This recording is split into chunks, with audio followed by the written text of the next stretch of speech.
Chào mừng các bạn đã quay trở lại kênh của Điện Lạnh Machi. Thì hôm nay mình lại tiếp tục chia sẻ với các bạn một cái ban bệnh của cái máy điều hòa Funiki. Đây, các bạn nhìn đây chắc các bạn đã biết rồi, một cái điều hòa Funiki.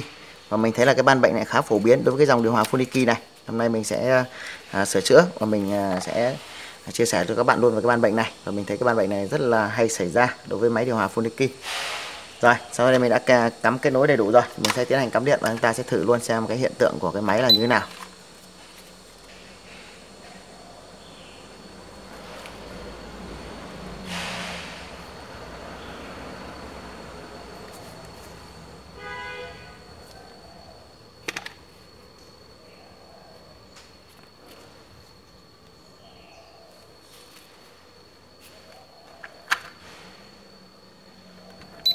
Rồi, có điện rồi mà.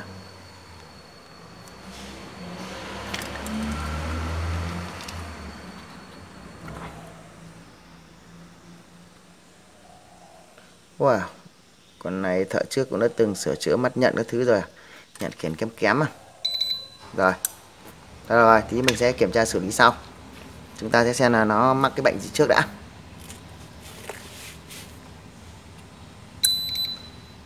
E4 nào. Đấy, lỗi E4 nào.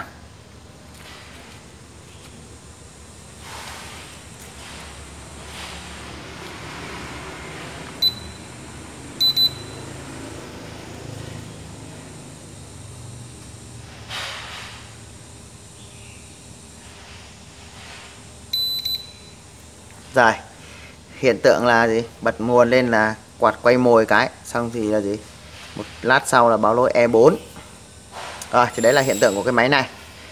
Tạm thời mình rút điện ra đã.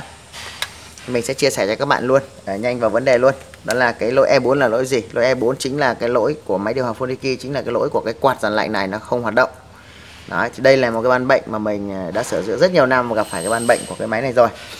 Thì nó rất hay xảy ra đối với máy điều hòa Funiki. Thì trước khi chia sẻ sang cái ban bệnh này thì chúng ta cần phải kiểm tra sửa chữa những gì. Thì mình đợi một chút, mình sẽ vẽ sơ qua cái khối điều khiển cái quạt dàn lạnh này của máy điều hòa Funiki, rồi mình sẽ chia sẻ cho các bạn làm sao để chúng ta có thể kiểm tra và sửa chữa nhanh chóng cái ban bệnh này. Rồi, sau khi mình đã vẽ sơ qua cái khối điều khiển của cái quạt dàn lạnh đối với máy điều hòa Funiki, thì mình sẽ giải thích và chia sẻ cho các bạn luôn để chúng ta có thể nắm được cái cơ chế điều khiển của nó, để chúng ta biết cách kiểm tra như thế nào để cho nó nhanh chóng. Thế thì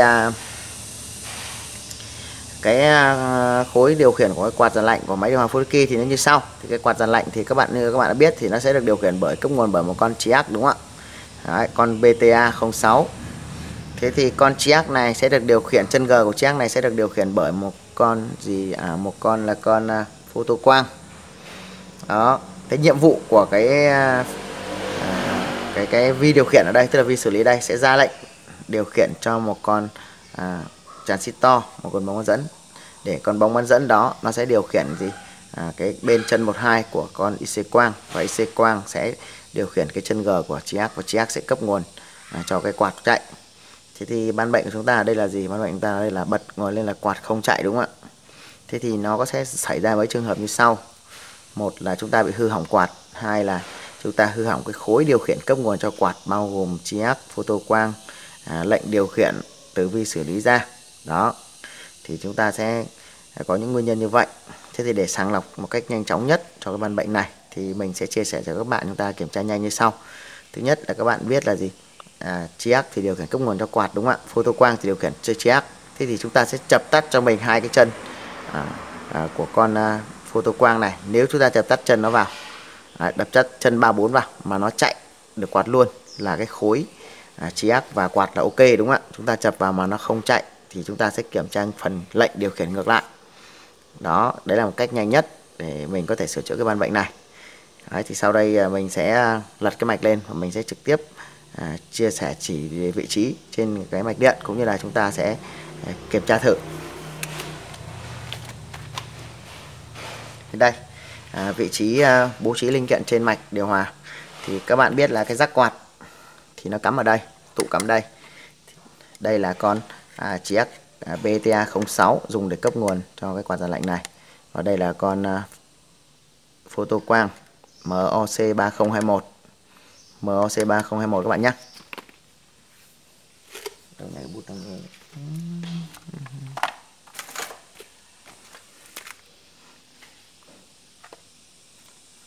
Thôi mình không cần ghi đây nữa.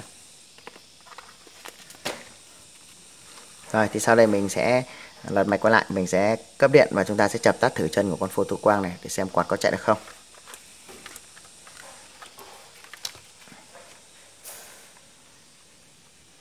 Các bạn lưu ý là chúng ta phải lần mạch trước nhé.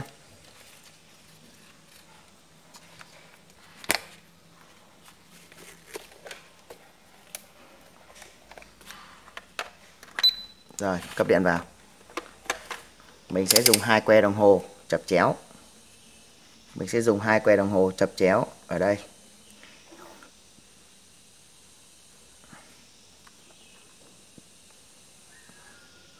Chúng ta sẽ chập thử xem quạt chạy không. Đấy, ui các bạn thấy không? Chập cái quạt chạy luôn. Đấy, chúng ta chập tắt cái chân photo quang vào mà quạt chạy luôn.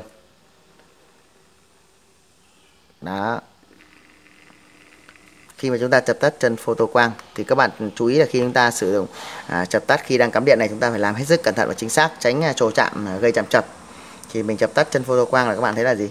Quạt chạy được, chính tỏ là quạt không hỏng, chính tỏ là gì? Phần điều khiển khối chiác là ok, đúng không ạ?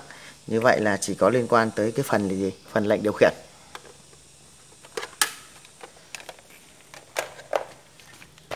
Đây, thì quay lại cái sơ đồ mạch điện này thì mình chia sẻ cho các bạn luôn. Thì đối với ban mệnh của cái điều hòa Full này không chạy quạt đấy, thì chúng ta sau khi chúng ta chập tắt ở chân photo quang này mà quạt chạy được là gì? Là chúng ta xác định là khối điều khiển chiác là điều khiển cấp nguồn cho quạt là ok, không phải là vấn đề gì, đúng không ạ? Thì vấn đề còn lại chúng ta đó là gì? Lệnh điều khiển từ vi xử lý ra. Và thông thường là sau khi chúng ta chập tắt chân này mà quạt chạy được thì vấn đề của nó chính là thuộc về mất lệnh. Nó sẽ không có lệnh điều khiển ra con chan này, để con chan này nó điều khiển cái chân 12 của chiác. Và mình chia sẻ cho các bạn luôn một cái bệnh của cái máy này luôn mà không cần phải mất công mà chúng ta điều tra nữa. Thì đây là mình đã sửa chữa nhiều rồi thì mình sẽ chia sẻ cho anh em nắm được luôn. Đó là đối với những cái mạch điện như này á, thì khi mà nó bị mất lệnh quạt ấy, thì không phải là bị mất lệnh từ vi xử lý các bạn nhé, mà lý do là gì? Nó bị mất cái tín hiệu ACDS. Vi xử lý không nhận được tín hiệu ACDS, chính vì thế mà nó sẽ không xuất lệnh điều khiển quạt, đúng không ạ? Tại vì trong cái trường hợp mà ACDS người ta dùng cái tín hiệu ACDS làm gì? ACDS thường tham gia trong cái mạch điện mà có cái vấn đề điều khiển liên quan tới con jack cấp nguồn hoặc là photo jack cấp nguồn cho phụ tải, thì người ta sẽ cần phải có một cái tín hiệu gọi là tín hiệu ACDS. Tức là gì? Người ta cần phải có một cái tín hiệu theo dõi sự tăng giảm của nguồn điện AC thì người ta mới xuất lệnh điều khiển cái con điều khiển con jack hoặc là photo jack cấp nguồn. Đó, thì cái mạch mà có cái tín hiệu ACDS thường là nó làm nhiệm vụ như vậy. Thế thì trong cái máy giật và máy điều hòa Full này thì thường là nó hư hỏng liên quan tới gì? Cái tín hiệu ACDS. Thì nó khi mất tín hiệu ACDS thì nó sẽ không xuất lệnh quạt và chúng ta sẽ hiện tượng rằng là gì? Bị mất lệnh quạt từ IC. Một số bạn chúng ta chưa có cái kinh nghiệm sửa chữa thì chúng ta kết luận là bị mất lệnh quạt và từ đó chúng ta sẽ phải độ lệnh quạt hoặc là chúng ta kết luận là bị hỏng vi xử lý. Thế trong trường hợp này thì mình chia sẻ cho các bạn là không phải hư hỏng vi xử lý mà là nó hư hỏng liên quan tới tín hiệu ACDS. Rồi, thế thì mình sẽ giải thích cho các bạn tín hiệu ACDS ở trong cái mạch điều hòa Full này nó thiết kế như nào. Thì các bạn lần mạch các bạn sẽ thấy là nguồn điện AC vào, chúng ta sẽ đi qua một cái biến áp cấp nguồn. Biến áp cấp nguồn này sẽ đi qua một cái cầu nắn diode, đúng không ạ? Rồi từ vị trí ngay đầu ra cầu nắn diode này thì người ta sẽ dùng hai con điện trở mắc ở hai đầu âm dương của diode. Rồi người ta sẽ gì? Kích vào một cái chân B của một con bóng bán dẫn. Rồi con bóng này nó sẽ gì? Nó sẽ đưa cái tín hiệu này báo hiệu về IC vi xử lý. Thì cái một số bạn thắc mắc là tại sao ở cái máy điều hòa Full này và một số máy khác ấy, thì các bạn thấy là người ta đã làm một cái cầu nắn diode rồi. Đấy, có 4 con rồi, thì tại sao lại có thêm một con thứ 5 rồi mới đến tụ độc nguồn? Thì mình sẽ giải thích cho các bạn hiểu được là nếu như sau khi qua cầu nắn diode, nếu như chúng ta sẽ lấy cái tín hiệu mà đi thẳng đến con tụ này và giả sử không có con diode thứ 5 này thì cái tín hiệu ở chân tụ này nó sẽ là điện áp phẳng, nó sẽ không có tín hiệu dạng sóng sin. Thế thì người ta sẽ dùng một con diode thứ 5 để mắc trước khi đi vào con tụ này, thì người ta sẽ lấy cái tín hiệu ACDS ở phía trước con diode thứ 5 này. Thì tại vị trí lấy này thì nó vẫn là ở dạng gì? Ở dạng sóng sin. Thì nó vẫn là dạng sóng thì nó mới lấy được các bạn nhé. Thì sau khi qua con diode này thì cái tín hiệu điện áp bên này nó sẽ là phẳng bằng phẳng. Thì cái con diode này nó làm nhiệm vụ là tách sóng, tức là gì? Bên này đang có sóng, đi qua diode sang bên này là gì? Không có sóng. Cho nên các bạn khi nào các bạn gặp phải như vậy thì các bạn hãy thử nghiên cứu và người ta lần mạch xem có đúng như vậy không. Nhà thiết kế sản xuất người ta đã nghiên cứu rồi, mình chỉ việc tìm hiểu thôi. Thì người ta sẽ có một con điện trở thứ 5 để tách sóng trước khi mắc vào con tụ lọc nguồn. Thì cái tín hiệu phía trước con diode thứ 5 này nó vẫn là sóng sin, còn qua con diode đấy thì là sóng phẳng lặng rồi, không có sóng nữa, điện áp phẳng rồi vì được lọc bởi tụ lọc nguồn. Thế thì cái tín hiệu này sẽ được kích vào chân B của một con bóng bán dẫn. Thì tại vị trí chân C của con bóng bán dẫn này sẽ là tín hiệu sẽ chạy về với xử lý. Trên đường đó người ta sẽ mắc một con trở từ đường nguồn 5V để treo vào cái đường đó chống sụt áp. Thì đây mình sẽ giới thiệu cho các bạn trên mạch điện luôn. Mình sẽ rút cái rắc quạt ra trước đi. Thì đây các bạn thấy biến áp đổi nguồn đây. Thì ở đây các bạn sẽ thấy là nó có gì? 4 con diode này. 1 2 3 4, 4 con diode để cầu nắn đấy, đúng không ạ? Thế thì người ta sẽ có một con diode thứ 5 nằm ở đây.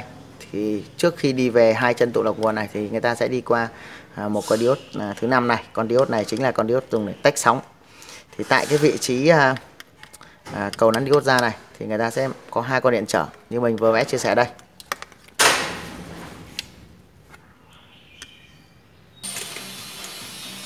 Đây thì sau khi người ta sẽ trích hai cái tín hiệu ở đầu ra của cầu nắn này thì người ta sẽ gì kích vào chân B của một con bóng bán dẫn Q1 nằm ở đây. Đấy, Q1 nằm ở đây thì con Q này nó sẽ có nhiệm vụ là chính là con bóng khuếch đại cái tín hiệu ACDS lên. Thì chân C của nó sẽ kết nối về vi xử lý nhá. Chân C nó đây, chân C đây, chạy lòng vòng đây, rồi nó về vi xử lý ở chân này. Thế thì sau đây mình sẽ đo thử xem là chân BE của con transistor này, con Q này, xem nó đã hoạt động hay chưa, xem nó có tín hiệu ở chân B chưa. Tức là gì? Mình sẽ đo BE ở đây xem là nó đã có tín hiệu để con tràn làm việc chưa. Nếu đo BE mà chưa có tín hiệu thì là chúng ta sẽ điều tra từ cái vị trí cầu nán sang điện trở này, hoặc là nếu đây có rồi mà không hoạt động có thể hỏng con tràn này các bạn nhé. Thế thôi.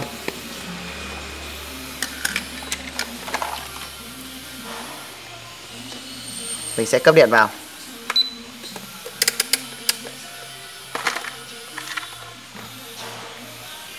Chúng ta sẽ đo BE.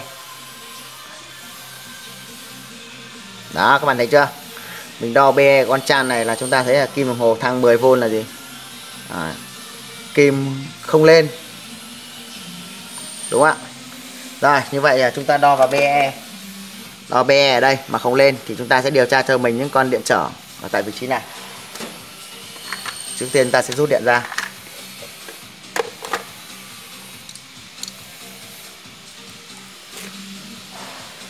Thì mình cũng chia sẻ kinh nghiệm cho các bạn, đó là gì? Cái dòng Funiki này thì người ta hay đổ cái keo. Mình cũng không biết cái keo này dùng để định chống ẩm hay là định vị những cái vị trí rắc cắm. Các bạn thấy là những cái vị trí rắc cắm này người ta đều đổ keo. Đấy, đổ những cái keo này. Thì sau một thời gian hoạt động ấy, thì những cái vị trí mà có keo này, những cái chân linh kiện ấy nó hay bị rỉ đứt, rỉ sét và dẫn đến là bị đứt linh kiện, đứt chân linh kiện và dẫn đến là nó mắc đổ những cái ban bệnh. Và đặc biệt cái ban bệnh mà không chạy quạt, mất lệnh quạt của cái điều hòa Funiki này chính là nó bị rỉ sét những con linh kiện ở cái đường mạch ACDS, dẫn đến là bị mất ACDS và bị mất lệnh điều khiển quạt, chứ không phải là mất lệnh từ vi xử lý đâu các bạn nhé. Đây các bạn thấy là những con diode này ở chân nó rất là bẩn, keo nó đen đen cái cháy bẩn bẩn này. Các bạn cứ nạy thì các bạn sẽ thấy là gì? Đấy, những cái vị trí dính keo các bạn cứ cậy các bạn sẽ thấy. Đấy, các bạn thấy chưa? Đây là cái trường hợp mà mình sẽ chia sẻ cho các bạn là cái kinh nghiệm từ trước của mình. Thì những cái máy này người ta cứ đổ cái keo này và lâu ngày thì nó bị rỉ sét chân linh kiện, và như con này các bạn thấy nó bị đất chân của một con điện trở, một trong hai con điện trở. Đấy, kích vào chân B con này chúng ta sẽ thay thế. Về con này đứt hơi sát, con này đứt hơi cụt các bạn nhé. Con này đứt cụt đầu á thì mình sẽ không thể hàn nối lại được, mà chúng ta sẽ phải thay thế. Con này là đỏ tím đỏ tức là 2,7K, mình sẽ thay con 2,7K. Chờ mình kiếm linh kiện mình thay đã.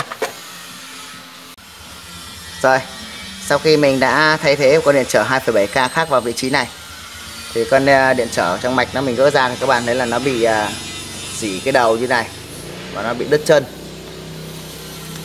Và mình đã thay thế một con điện trở khác 2,7K. Thì sau đây mình sẽ cắm điện vào, mình sẽ đo thử lại cái tín hiệu ở chân BE của con transistor Q1 này. Lúc nãy chúng ta đo là chân BE là không có điện áp đúng không ạ? Rồi, bây giờ mình sẽ đo chân BE xem là nó có điện áp hay không. Đó, mình đo chân BE giờ là khoảng tầm hơn 1V. Như vậy là con trans này đang hoạt động nhá. Mình đo BE đang được khoảng tầm là 1V2. Đo CE xem nào. CE đang rất là thấp, dưới 1V. Như vậy là con Q này đang hoạt động rồi các bạn nhé. Rồi, mình lật cái mạch lại đã.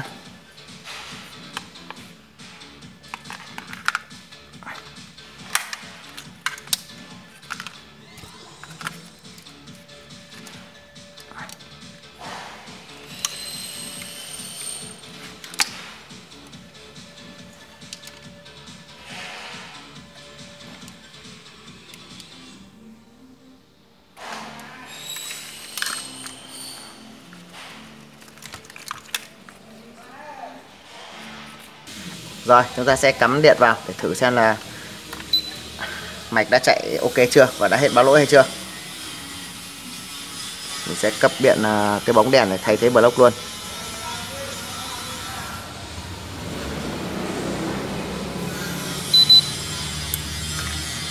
Rồi, block đã chạy và quạt đã chạy. Mình tắt cái bóng đèn đi cho đỡ chói để chúng ta quan sát cái quạt nó hoạt động.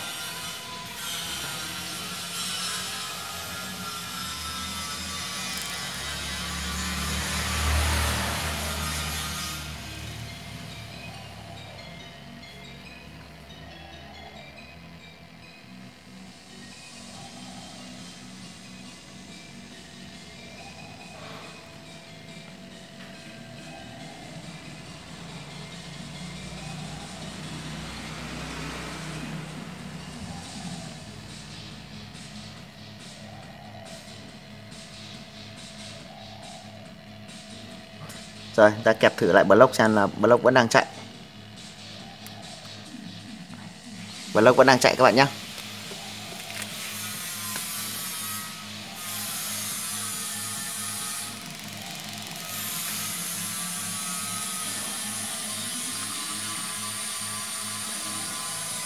Rồi, như vậy là mạch đã chạy ok. Và vừa rồi thì mình đã chia sẻ cho các bạn về một cái ban bệnh của dòng điều hòa Funiki mà cái ban bệnh rất hay gặp phải, đó là không chạy quạt dàn lạnh và báo lỗi E4. Thì sau khi mình chia sẻ và sửa chữa trực tiếp thì các bạn thấy là mạch đã hoạt động ok và không báo lỗi nữa, đã đóng block cũng như là quạt đã chạy và block đã chạy ok rồi. Thì mình cũng xin kết thúc cái video chia sẻ tại đây và xin chúc tất cả các bạn ta sẽ sửa chữa thành công cái ban bệnh lỗi E4 của máy điều hòa Funiki. Và hẹn gặp lại các bạn ở trong các video tiếp theo của mình, và thân ái chào các bạn nhé.